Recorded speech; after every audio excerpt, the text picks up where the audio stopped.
right, Jason, we're back for part 2 of essentially responsibility in markets here. If I'm going to give it a name. After leaving off about inner engineering of a human being and looking at that data from the outside to enhance our world, where does that leave us now in a macroeconomic sense? Macroeconomic sense. Here you go. Are you ready? I'm going to drop a bomb. Yeah, do it. Your government is a Ponzi scheme. Of course it's a Ponzi scheme. Should we define Ponzi scheme? Yeah, we're going to find Ponzi scheme, but I want people to understand your government, whether you're in Russia, Australia, the UK, Canada, United States, Brazil, it does not matter. Your government is a Ponzi scheme. Yeah. So, hold on. I'm just burning incense over here. You guys want to know what a Ponzi scheme is? A Ponzi scheme is a form of fraud that lures investors and pays profits to earlier investors with funds from more recent investors. So, let's think about this. Debt. This is so great. What do you think your central bank does? They print so that they can... And everyone's doing it. And everyone's doing it. And it loads more debt onto the balance sheet so that the people before who needed to get those funds can get paid off, and then that debt gets transferred over to the general public for the general public to eat for the next 50 to 100 years. Yeah, and it's also a Ponzi scheme in the sense, if we stay more macro, is that it's agreed value. We're all agreeing that the value is this. Yeah. You know, so because the people could easily, I mean, it happens all the time. There's probably a government getting overthrown as we speak. Which is kind of cool. Yeah. You know, because it's like, it's evolving. They're trying to figure out what's going on. And when I say overthrow, it doesn't have to be violent. No. It just mean like, yeah, we're not going to do it like that anymore. Yes. Yeah, exactly. So when we look at government, and you just talked about debt, what they're playing around with is the money. Right. And so the money is actually a useful fiction.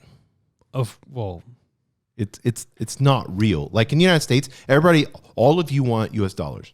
Everybody wants it. But it's just a piece of paper with dead presidents on it. And it literally said Federal Reserve note. Note. Yeah. It's just a piece of paper. It's no longer like actual like a certificate to like trade it back in for gold or something else. Yeah. It's a note. It's debt. Mm-hmm. We're just we're throwing debt around. It's paper debt. You work so someone else can print more and make your work worth less. Yeah, it's just a receipt of our debt. So, wait a minute. So the more people that join in earning this debt. Yes. And then they have to pay back into it. The people issuing it continually get more funds. So the more people that operate within this system, the honchos at the top get more to cash. Well, it's a false sense of scarcity. Oh, interesting. Yeah, of course it is. Because if you engineer scarcity, then you have full control over what the perceived value is. Oh, so we have no free will. Thus, we have people that are just playing around irresponsibly, and they've given all their control and responsibility over to the Ponzi scheme. Yeah, so they do. People attach their lives and identities to the Ponzi scheme itself. And the government's not going to recognize your limitless nature. No, a government is designed to set limitations. Is it not? So why would they recognize... By force. Why would they recognize the power of your own free will and your own responsibility? But there is one thing that the government, no matter how, they try to regulate it, but you can't regulate it completely, and that's trade. Yeah. Trade allows us to increase our productivity, period. Well, I think we got to boil that down, my friend. What is it about trade that they can't regulate? Is it it's adapting? It's coming from all different areas? Why? Because people are thinking about new ways to change the trade, to make it to their advantage. So that means they can't regulate human thought, which is the hardest thing to even like put your hands around. I think that's what it comes down to.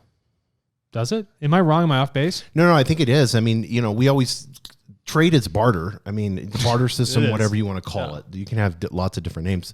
But many of you that are out there that are listening go to a market, and you may trade some apples for a goat. Or whatever, or you may even make a promissory note and say, hey, I trust you, you trust me. I need this goat right now. Over the next 3 months, I'll give you coconuts. Right.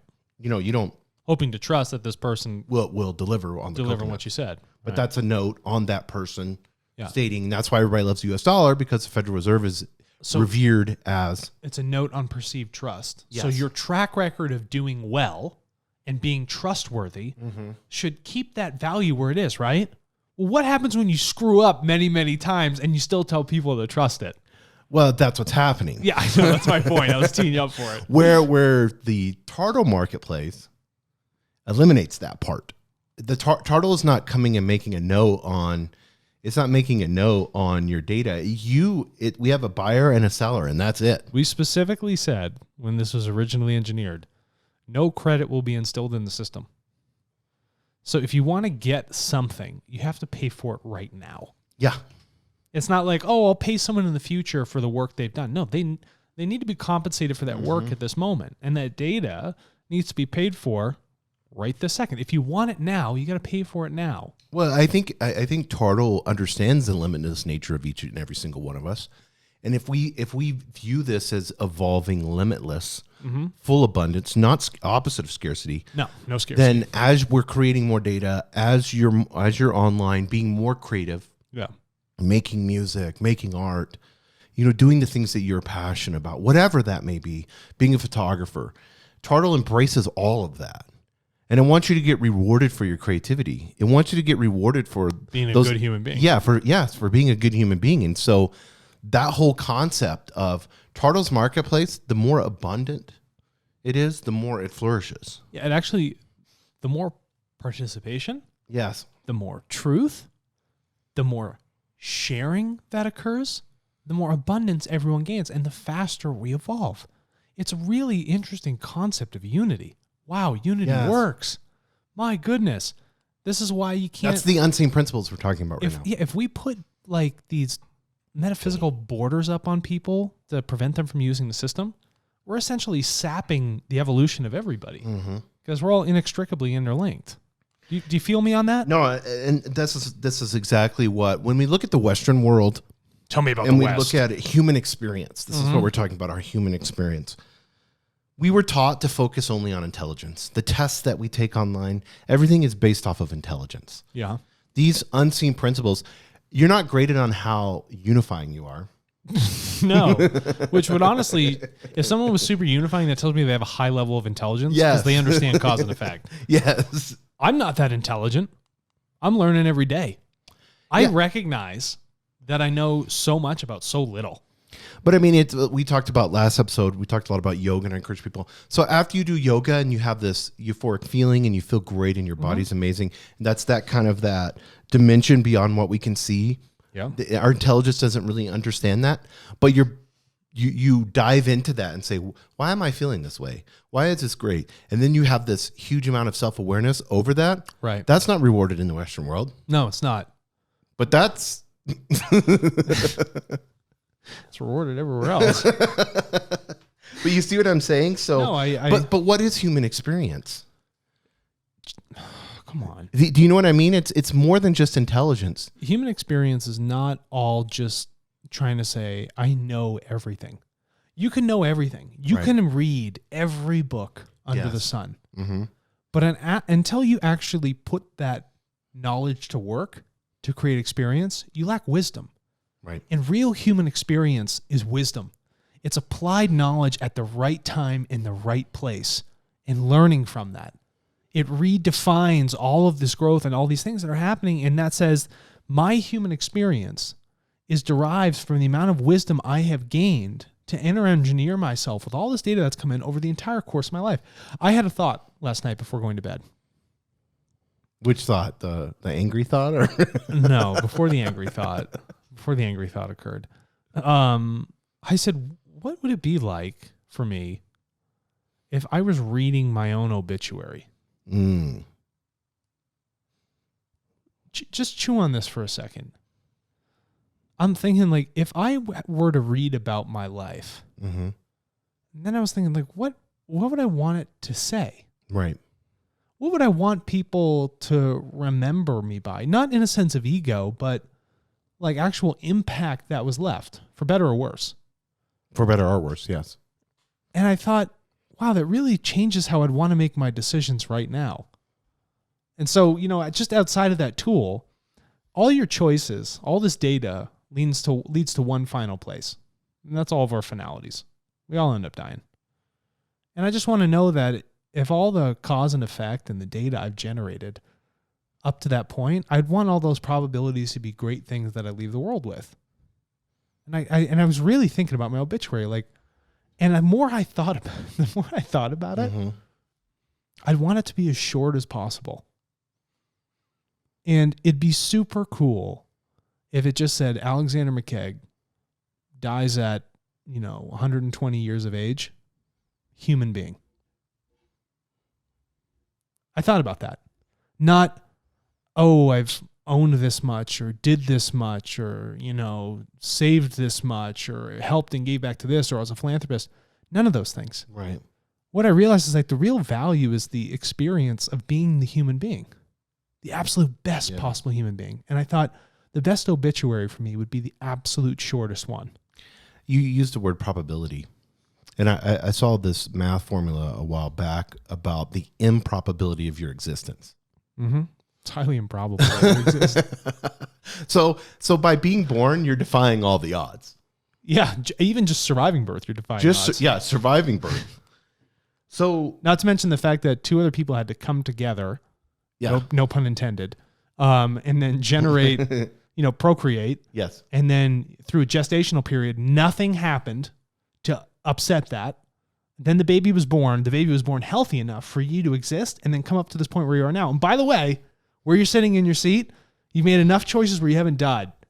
It's pretty incredible that you actually exist at this moment. Yes. If you think about it. And that's something that we have as human beings. You said human beings. As human beings, we have something that's so different. We talked about the grizzly bear before. Mm-hmm. The grizzly bear doesn't know it's a bear. No. We know we're humans. We have this thing. This is intangible more than intelligence. We have this thing, and this is scientifically proven. It exists. Consciousness. Yeah, and our consciousness allows us to recognize ourselves as an entity when we look in a mirror. We can realize that I'm sitting in this chair and I am here. Yeah, you're actually floating in the chair if you talk to a physicist. Yes. But yes, that's correct. Sitting in that chair and you are here. And so then it begins to say, okay, I am here. I exist. I went against all odds. I'm alive. I'm well. Some of you are healthy. Some of you may be a little unhealthy. Mm-hmm. Some of you are making bad choices in your life. But you're alive. Create unhealthy, but you're alive. So you're going to waste those odds? Which is an interesting question. How much do you value those incredible odds of where you are? Gosh, man, you gotta really take a hard look at where you came from and how you got to where you are. Mm-hmm. It takes time. Oh, and for a lot of people, it's quite painful to look at that. And others, it's quite easy to say where they've gotten. But taking that look builds a level of self-awareness that is so fundamentally important for all of our decisions going forward. So we don't fall into Ponzi schemes. Not even Ponzi schemes with our emotions and other groups. Yes. You know what I mean? Where we give up our emotions and then more people have to pay into this thing so that whoever the guru is leading it can get all the gain. Well, it's a Ponzi scheme. I mean, Facebook just came out a couple of weeks ago saying that the 20 top Christian site Facebook groups, the top groups, were being farmed. 19 of the 20 were fake Christian groups. Everybody thinks they're real. Mm-hmm. But they were being farmed in like Uzbekistan and Russia and stuff like that. So you're getting played. You're always getting played. And I don't care if it was Christian or Hindu or whatever, it doesn't matter. But what I want people in this inner engineering, taking responsibility, understanding that you have consciousness, realizing that you are here. Now it is time, and this is where TARTLE comes in. Now it is time to create a relationship where you can manifest. I love that. And it's not just manifest in I'm going to manifest my destiny, right? Or, I'm going to make a bunch of money appear. Yeah. Right. The thing that you can manifest is choice. Mm-hmm. And you need to recognize that. You have control over what you can do. Mm-hmm. And what you can know for a fact is who you are. But we lack attention looking at that. We don't look at the data of who we really are. But when you recognize the power in that, that's when this greatness occurs that you're speaking about. That's when the materialization happens. Well, I mean, we all look at Mother Teresa as being like this super compassionate, loving woman. And, she went to India and worked with orphanages, handicapped orphans, like what we would consider the outcasts, let's say, of the world or whatever people would say. Why is these children even exist? If you want it to be really creepy and mean. Yeah. And or we look at homeless situations or whatever. Mm-hmm. But it's like TARTLE in the sense of manifesting and creating these relationships, because that's what it's about. It's creating relations, manifesting. And we know, and the world knows that there's one thing that everyone can experience, and that's love. And we've all experienced it. Yeah. And we have a consciousness. We have the ability to experience love. And I'm not getting woo-woo here, because I'm saying if we truly all decided to say, hey, it's about my brother, it's about my sister, it's about the neighbor next to me, the stranger. It's about the stranger, and I'm going to manifest love to them. I'm going to start creating, not only with inside of myself, but with others. And I have the ability to do this, and I have, because there's abundance through the marketplace at Tartle that you normally wouldn't have. So now you have 2 billion people that's decided to join up and be data champions and decide to create and manifest. And now 2 billion people say, hey, let's take on climate stability. Yeah. Now we've just turned back the clock. Years of what's going to happen. Hey, we don't want this disease to happen anymore. Let's all put together our own biometrics towards this thing. We've become limitless. The possibilities in this limited nature becomes limitless. So I challenge those data champions and those people that aren't a part of the marketplace to come together and see what is actually possible. Mm-hmm. And really say, if you have the muster to understand yourself, your family, your friends, and those who are strangers to you. Because in doing so, what we'll find is that we'll start to erase away problems and false perspectives that really didn't need to exist in the first place, because our data was skewed. And now when we have clarity and we have truth and we share in these things and we see the responsibility and we know what we have control over and we know we can work towards it. And it's not albeit that difficult to do the work. It's really low labor work.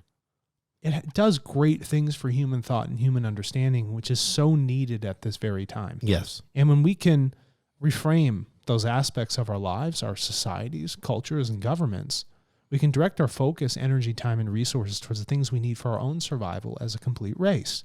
Yeah, I saw, and I'm not going to name the country, but I saw a video the other day where there was mass amounts of people in cages. Okay. And I began to look at Tartle, and I thought, Tartle could solve this. And I thought, no. It's a wrong approach. That's not true. That's not what Tartle is. I was like, people impose, we all put ourselves in a self-imposed cage. Tartle doesn't take the responsibility to open the cage for you, but it gives you the key. Right. The ability to be able to see that you have that power inside of you, but it's your responsibility to turn that key, to unlock the door, to open it, and to see. You've locked yourself in the cage. Yes. So we're going to give you a tool so you can make the choice to unlock it yourself. You got to take that step. You got to reach your hand through to the other side, outside of the cage where it's uncomfortable. It's scary. It's not protected. You got to turn that key, and you have to open yourself up to a world of catalysts. You have to open yourself up in truth to these things that are occurring. You have to honestly speak about who you are. Transact in truth. That's what data champions do. And they realize there's great value that pays back to them and everybody else when we operate in that format. It also forces, and this is an intangible part, this is that outside dimension that I want people to understand. It forces corporations to be ethical. Yeah. So you're so pissed off at ExxonMobil, or, and I'm not just calling them out, Google, whoever. We can name any corporation, Credit Suisse or whoever. UBS. Yeah, whoever. But whenever they're purchasing, they're doing the right thing by purchasing data through Tartle. So and you're creating that, because they wouldn't purchase the data through Tartle if it wasn't for you being honest. That's all you got to do. So you're holding corporations accountable. Right. By doing what you're doing. You don't realize the limit, the unlimited power that you have. These corporations they're limited liability. That's what they are. They try to limit their liability. Yes. And if you can give them something to limit it even further, to allow them to operate in truth, operate with what society wants, they'll do that. Yes. They're not albeit horrible. No. They just lack proper direction. So help them with the tool and the power that you have as a collective and as an individual. No matter who you are, in any country. We all need to know how we all think. And we have to share in that. And the value of that will really help solve, and we can stop pointing fingers, but give people or resource holders the opportunity to make better, more well-defined, knowing choices rather than guessing and then waiting for something bad to occur or taking a path of least resistance when it's going to do the most amount of harm. So everybody needs to sign up. Yeah. Now. If you haven't signed up for Tartle, you have to. You got to do it, and it's totally free. It's so fucking free. It's like, when they were drafting the original Constitution, it's that free. You know what I mean? Like, we're going to do whatever we want. It's like, it's so free. It's like oxygen. Like, sign up. It's designed to work on all your platforms, everything, totally low power. It's not going to suck up your bandwidth that you're working hard for. We're here to help. And so you got to now take the reins and make the choice for yourself.